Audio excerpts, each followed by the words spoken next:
Okay, good morning, everybody. Hope everybody is well. Happy Monday. Welcome to the Boost. Thanks so much for joining us. Thanks for sticking with us. We talked last week about this concept of immersion, micro immersion. You don't have to be away. It'd be great if you do. If you're making the choice of where to go someplace that's meaningful. If you're making the choice of what to do for weekends, do things meaningful. If you get a chance to bring your children, if you've got young children, do things that are meaningful. Create micro experiences, create immersive experiences, because you take those experiences over time and it'll add up. There's a lot of people today that are who they are because their parents brought them to specific places for vacations, for holidays. And although they did it for a few years, for a few moments throughout the year, it changed them.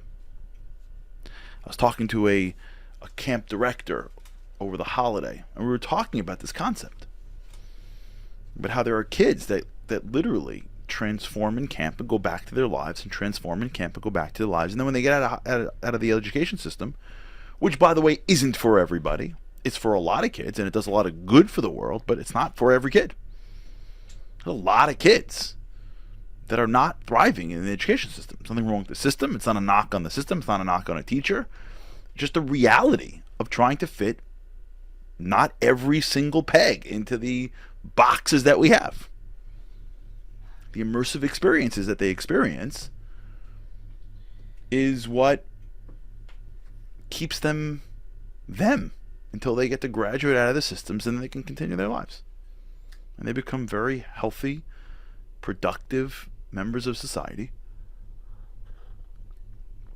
And look back in their lives, you'll see that it's in many ways a product of what they didn't do for most of the year, right? What they did for the immersive experiences. And where we ended, I believe, last week was we spoke about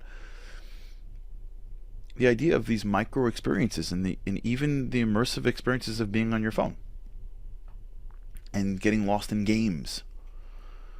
And what that's like when you go back to the game, when you go back to the show, when you go back to the movie, when you get lost in the characters. I remember when I was in college, I took a course. The pre-law major was political science and communications. That was the major in college. So it was pre-law, so I took it. And part of the curriculum was the psychology of sitcoms. It was an incredible class. And if you grew up with sitcoms growing up, I don't know how it is today, to be honest, but when I grew up, I remember watching The Cosby Show. I don't know if you guys remember this or not. For those of you who do remember this, I'm sure you're smiling right now. In Growing Pains, in Cheers, and there's a whole bunch more that are going to pop, something with Growing Pains. It was Kirk Cameron, I think. And as a kid, I grew up, we had a TV in the living room, and we watched sitcoms.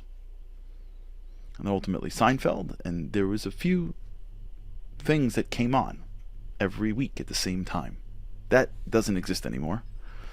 For those who are watching that are too young to remember those days of where you had a TV in the living room,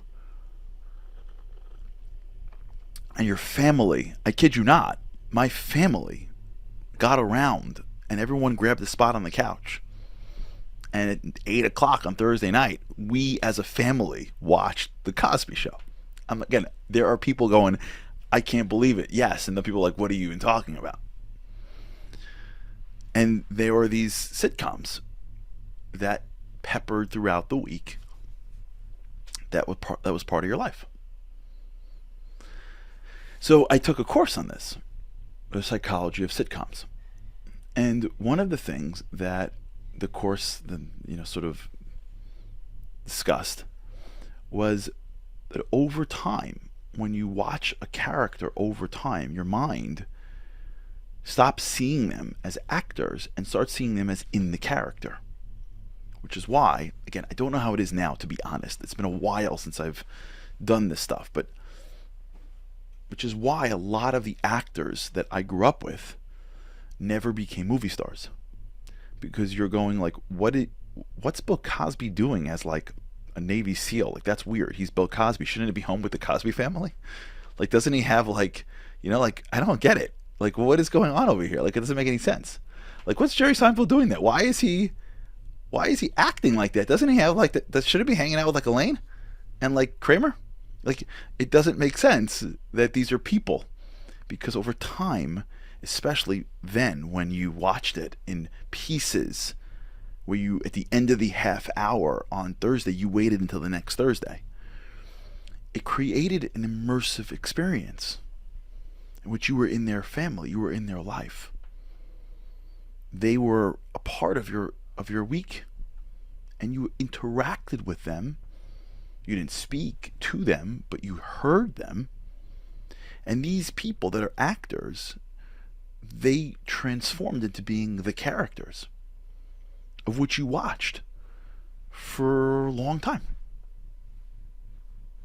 Forget it. There are people, I don't know how it is now, but when I grew up, there were people who used to watch soap operas every day at like 2 o'clock. They're watching like General Hospital or something, and these characters came on every day at 2 o'clock and kept them company and created lives, and over time they connected to them. What screens do is they take us into an immersive world. And that immersive world, although we're still where we are, our mind goes to that world and connects to those people and thinks about them and worries about them. It's an amazing thing. And if one of them is sick, even though the show is over, you're like, oh my God, I hope they're okay. And if they get into a fight with somebody, you're like, oh my gosh, I hope they make up. And if somebody fails at a goal, you're like, oh my gosh, I can't believe, I hope that they win.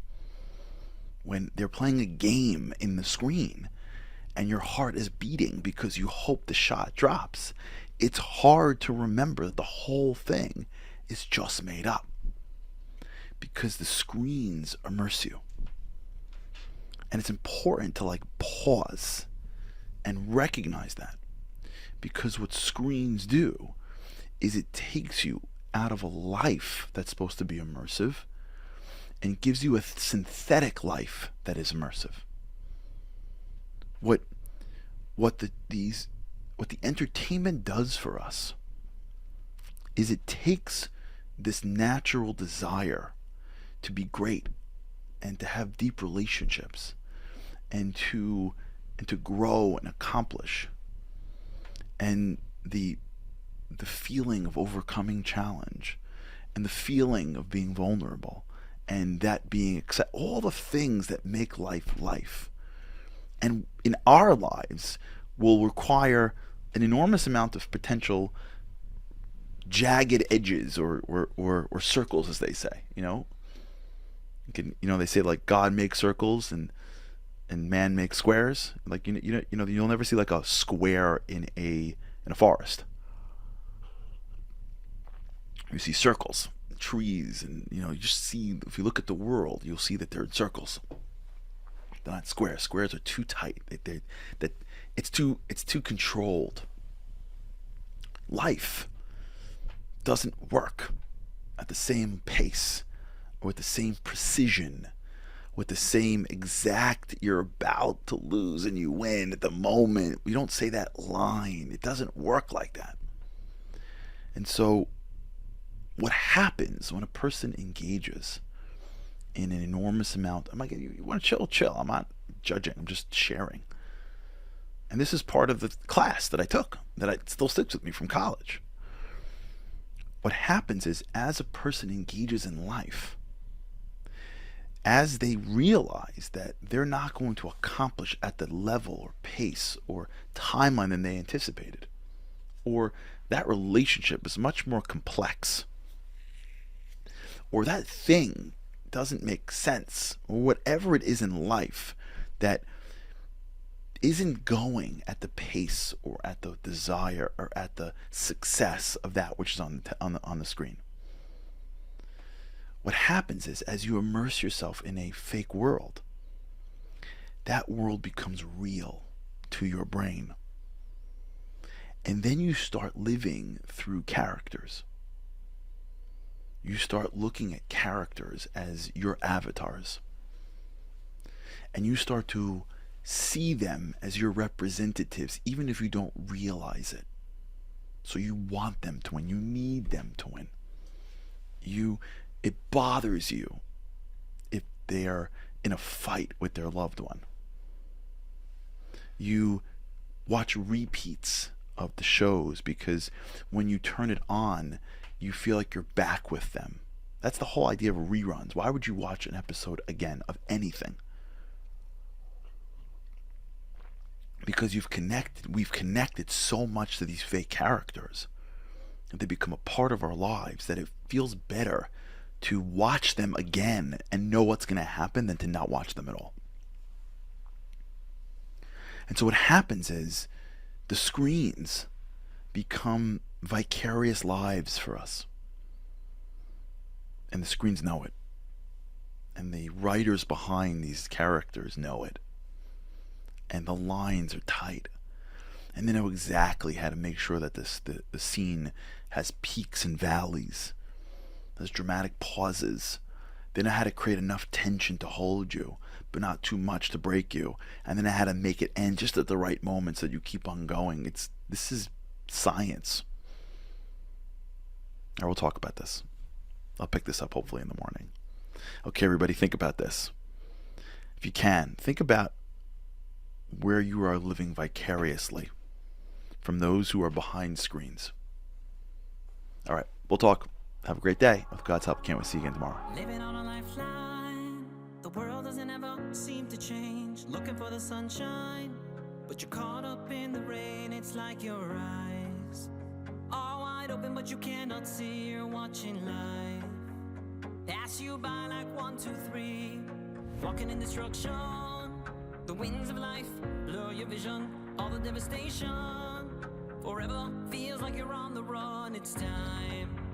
No one else can set you free. You're locked inside, and only you have got the key.